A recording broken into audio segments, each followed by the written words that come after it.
प्यारे बच्चों, आज हम पढ़ेंगे हे का मस्वतों के साथ जोड़। हे को जब अलिफ के साथ मिलाएंगे तो क्या बनेगा? हे अलिफ हा। हे को जब वाव के साथ मिलाएंगे तो क्या बनेगा? हे वाव हो। हे को जब छोटी ए के साथ मिलाएंगे तो क्या बनेगा? हे छोटी ए ही। हे को जब बड़ी ए के साथ मिलाएंगे तो क्या बनेगा? हे बड़ी ए हे।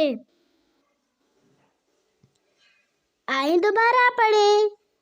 हे अलिफ हा, हे अलिफ हा। हे वाव हो, हे वाव हो। हे छोटी ए ही, हे छोटी ए ही। हे बड़ी ए हे बड़ी ए हे। हा हो ही हे। मुझे सपोर्ट करने के लिए ज़्यादा से ज़्यादा लाइक, शेयर और सब्सक्राइब करें। Thank you.